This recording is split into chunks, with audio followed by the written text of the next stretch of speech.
जय हिंद दोस्तों।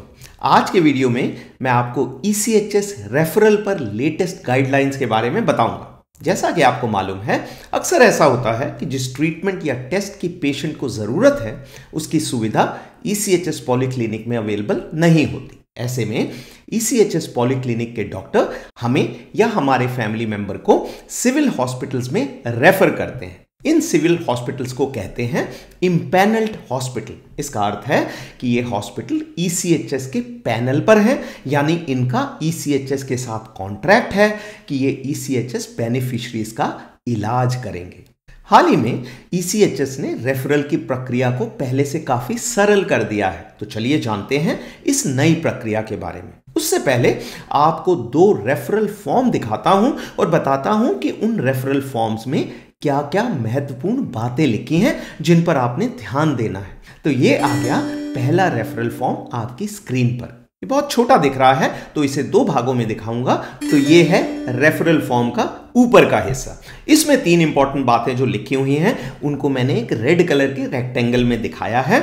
तो वो बोल रहा है कि ये इशू हुआ है 7 नवंबर 2024 को और वैलिड है 5 फरवरी 2025 तक, यानी 3 महीने के लिए। ये इंपॉर्टेंट है। 2 सितंबर 2024 से पहले रेफरल खाली 1 महीने के लिए वैलिड होता था, अब 3 महीने के लिए वैलिड होता है।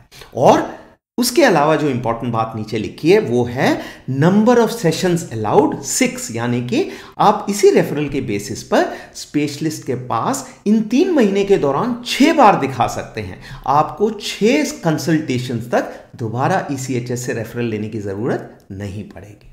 अब आते हैं इस फॉर्म के नीचे के हिस्से पर। तो इसमें जो इंपॉर्टेंट बातें लिखी हुई हैं, क्लिनिकल नोट्स, यानी यहां पर डॉक्टर ने लिखा है जो सिविल हॉस्पिटल की इंफॉर्मेशन के लिए कि जो पेशेंट को वो वहां रेफर कर रहा है उनको प्रॉब्लम क्या है। तो ये सारा लिखा हुआ है कि उनकी लेग्स के अंदर पेन हो रहा है, तो इस पेन को डायग्नोस करना है और उसका इलाज करना है सिविल हॉस्पिटल के डॉक्टर ने। अगली बात वो है एडमिशन। क्या वो एडमिशन के लिए रेफर कर रहा है या नहीं।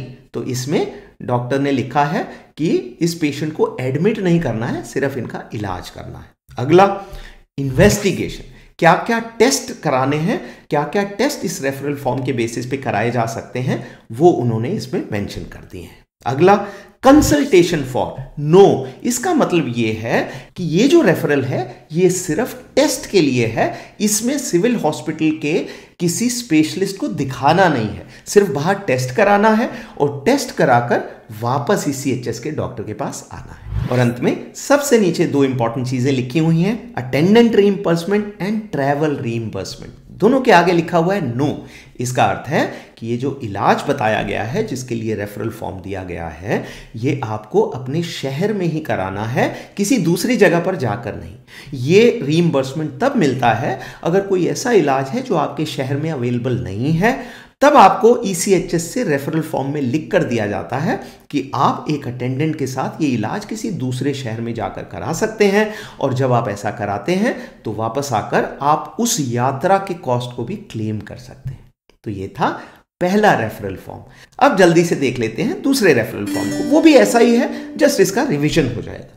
तो ये वाला रेफरल फॉर्म मिला है 21 दिसंबर 2024 को और ये मान्य है अगले 3 महीने के लिए, यानी 21 मार्च 2025 तक। टोटल सिटिंग्स जैसे पिछले फॉर्म में था 6 अलाउड है। उसके नीचे आते हैं। अब इसमें क्लिनिकल नोट्स के अंदर लिखा हुआ है कि प्रॉब्लम क्या है, ठीक है। उसके बाद लिखा है एडमिशन नो। एडमिशन आप इस रेफरल फॉर्म के बेसिस पे सिविल हॉस्पिटल में एडमिट नहीं हो सकते।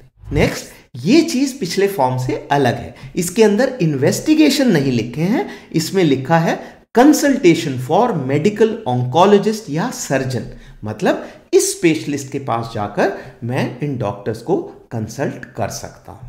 और उसके ऊपर लिखा हुआ है इन्वेस्टिगेशन रेलिवेंट। इसका अर्थ है कि इसी रेफरल फॉर्म के बेसिस पर अगर मेडिकल ऑन्कोलॉजिस्ट कोई टेस्ट लिखता है जो मुझे करवाना है, तो बिना ECHS में वापस आए मैं वो टेस्ट भी उसी हॉस्पिटल से करा सकता हूं। और लास्ट में सेम चीज, अटेंडेंट रीइंबर्समेंट और ट्रैवल रीइंबर्समेंट नो, यानी कि मैंने उसी शहर में ये डॉक्टर कंसल्टेशन लेनी है। तो ये थे रेफरल फॉर्म के उदाहरण। आगे बढ़ने से पहले मेरी ओर से एक रिक्वेस्ट, मैं आने वाले दिनों में सैनिकों और उनके बच्चों के बारे में बहुत सी ज़रूरी बातें शेयर करूंगा। तो मेरे चैनल को सब्सक्राइब कीजिए और अपने दोस्तों के साथ शेयर कीजिए। सब्सक्राइब करने से मेरे वीडियो यूट्यूब ऑटोमेटिकली आपके पास भेजता रहेगा। Thank you. अब आप अपनी स्क्रीन पर ECHS के 2 सितंबर 2024 के लेटर को देख सकते हैं। इस लेटर के तहत ECHS ने रेफरल की नई गाइडलाइंस इशू की थी और ये है 4 अक्टूबर 2024 का लेटर। इस लेटर में ECHS ने 2 सितंबर के लेटर में दिए गए प्रोसीजर को डिटेल में एक्सप्लेन किया था। मैंने इन दोनों लेटर्स के लिंक को डिस्क्रिप्शन में डाल दिया है। आप इन्हें डाउनलोड करके पढ़ सकते हैं और अपने मोबाइल में रख सकते हैं। तो चलिए देखते हैं इन लेटर्स के तहत रेफरल की प्रक्रिया में क्या बदलाव किए गए हैं।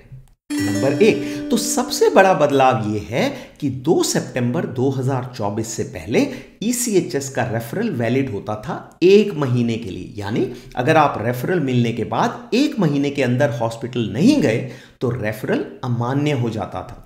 अब रेफरल मान्य रहेगा 3 महीने तक। तो अब आप रेफरल की डेट के बाद 3 महीने के अंदर कभी भी हॉस्पिटल में दिखा सकते हैं, जैसा कि मैंने आपको रेफरल फॉर्म के सैंपल्स में भी दिखाया था। नंबर 2, दूसरा बड़ा बदलाव यह है कि आप उस रेफरल का इस्तेमाल कैसे कर सकते हैं। तो पहले रूल था कि आप रेफरल के बेसिस पर हॉस्पिटल में 3 बार दिखा सकते हैं। तो मान लीजिए रिटायर्ड हवलदार अखिलेश को माइग्रेन यानी सर दर्द की प्रॉब्लम है। माइग्रेन में पेशेंट को बहुत ज्यादा और बहुत लंबे समय तक सर दर्द का प्रॉब्लम रहता है। तो अखिलेश को ECHS डॉक्टर ने न्यूरोलॉजिस्ट यानी ब्रेन के डॉक्टर को रेफर किया। अब अखिलेश न्यूरोलॉजिस्ट के पास जाता है, न्यूरोलॉजिस्ट दवाई देता है और 14 दिन बाद फिर बुलाता है। तो 2 सितंबर 2024 से पहले अखिलेश 1 महीने के अंदर 3 बार हॉस्पिटल में जा सकता था। उसे ECHS से दोबारा रेफरल नहीं लेना पड़ता था। लेकिन अब वो 3 महीने में 6 बार हॉस्पिटल में दिखा सकता है बिना दोबारा रेफरल लिए। नंबर 3, ये जरूरी नहीं है कि अखिलेश सिर्फ न्यूरोलॉजिस्ट को ही कंसल्ट करे। ऐसा हो सकता है कि न्यूरोलॉजिस्ट अखिलेश को कहे कि उसे आई स्पेशलिस्ट और एंडोक्राइनोलॉजिस्ट को भी दिखाना है। ये स्पेशलिस्ट चेक करेंगे कि अखिलेश के सर दर्द का कारण कुछ और तो नहीं है। इस केस में भी अखिलेश को नया रेफरल लेने की जरूरत नहीं है। उसी रेफरल पर अखिलेश 3 अलग अलग स्पेशलिस्ट के पास जा सकता है।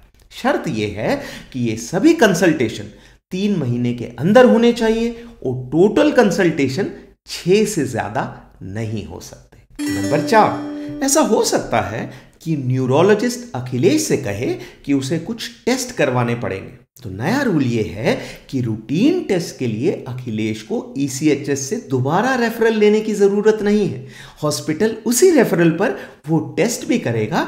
हालांकि रेफरल फॉर्म में वो टेस्ट स्पष्ट रूप से लिखे हुए नहीं है, जैसे इस रेफरल फॉर्म में लिखा है रेलिवेंट टेस्ट। रेलिवेंट टेस्ट का अर्थ है कि ऑन्कोलॉजिस्ट डॉक्टर जो भी टेस्ट लिखते हैं वो टेस्ट मैं बिना ECHS रेफरल को दोबारा लिए हॉस्पिटल में करवा सकता हूं। पर इन टेस्ट के लिए कुछ शर्तें हैं जो इस प्रकार है। नंबर 1, ये टेस्ट भी रेफरल की डेट से 3 महीने के अंदर होने चाहिए।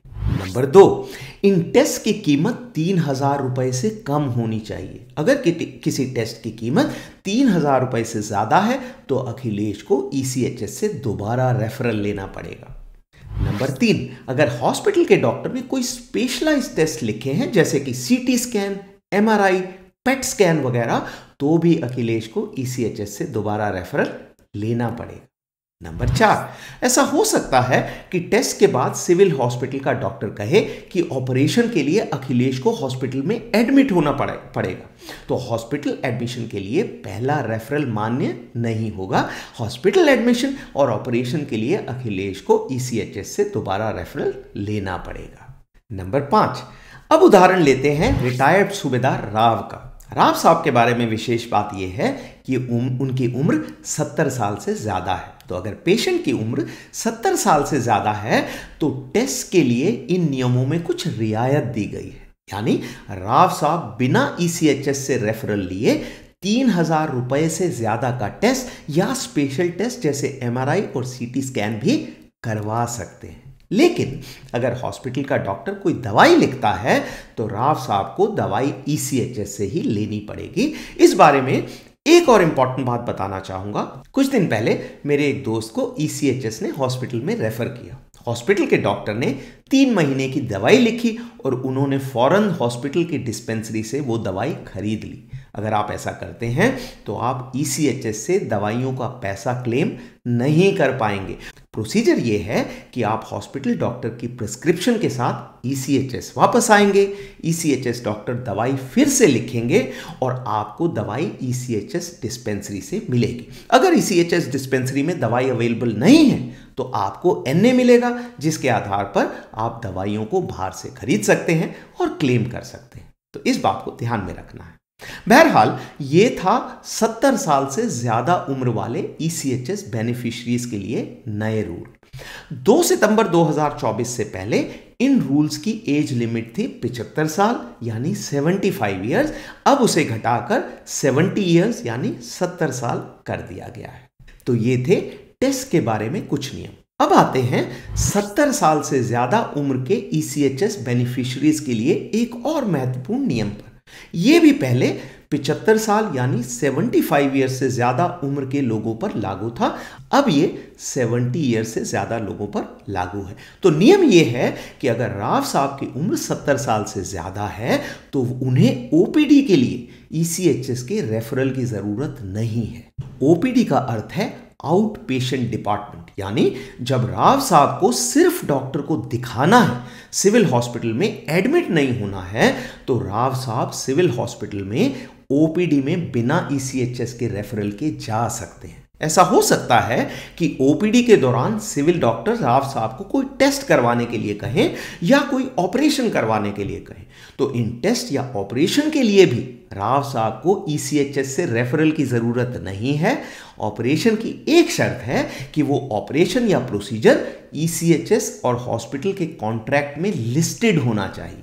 अगर वो ऑपरेशन या प्रोसीजर हॉस्पिटल के कॉन्ट्रैक्ट में शामिल नहीं है और ट्रीटमेंट की कोई इमरजेंसी नहीं है तो राव साहब को ECHS से रेफरल लेना पड़ेगा। एक और महत्वपूर्ण बात, अगर इमरजेंसी की स्थिति है तो राव साहब बिना रेफरल के भी वो प्रोसीजर या ऑपरेशन करवा सकते हैं, हालांकि वो कॉन्ट्रैक्ट में शामिल नहीं है तो भी। तो ये थे कुछ नियम 70 साल से ऊपर लोगों के लिए। अब आते हैं नंबर 6 पर, जो है हॉस्पिटल में एडमिशन के बारे में। इस बारे में नोट करने वाली बात यह है कि पहले की तरह हॉस्पिटल में एडमिशन के लिए ECHS का रेफरल लेना जरूरी है। सिर्फ एक ही रियायत है और वो है इमरजेंसी एडमिशन में। इमरजेंसी में हॉस्पिटल बिना ECHS रेफरल के भी पेशेंट को एडमिट कर लेगा। अगर इमरजेंसी नहीं है तो पेशेंट को ECHS से रेफरल लेना पड़ेगा। नंबर 7, कुछ ऐसी बीमारियां हैं जैसे कैंसर, डायबिटीज, हाइपरटेंशन और हार्ट की बीमारी जिसके लिए ECHS रेफरल 2 सितंबर 2024 से पहले 180 दिन के लिए मान्य होता था। इस नियम में कोई चेंज नहीं है। इन बीमारियों के लिए रेफरल अभी भी 180 दिन के लिए ही मान्य होगा। इन 180 दिन में पेशेंट मैक्सिमम कितनी बार हॉस्पिटल जा सकता है उसे ECHS के डॉक्टर रेफरल फॉर्म में क्लियरली लिखेंगे। जैसे यहां पर 6 लिखा हुआ है, उस फॉर्म में डॉक्टर साहब लिखेंगे कि 6 महीने में पेशेंट कितनी बार सिविल हॉस्पिटल में डॉक्टर को दिखा सकता है। नंबर 8, अब आते हैं अगले नियम पर, जो है अनलिस्टेड इन्वेस्टिगेशन या प्रोसीजर के बारे में। जैसा कि मैंने बताया कि हो सकता है कि जिस टेस्ट या ऑपरेशन की अखिलेश को जरूरत है वो हॉस्पिटल और ECHS के बीच जो कॉन्ट्रैक्ट हुआ है उसमें शामिल नहीं है।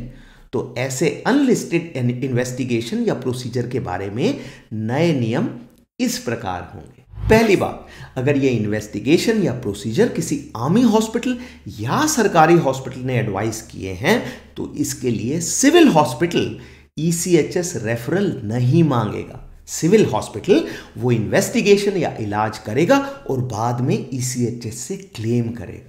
तो ये था अगर इन्वेस्टिगेशन या प्रोसीजर आर्मी हॉस्पिटल या सरकारी हॉस्पिटल ने एडवाइस किए।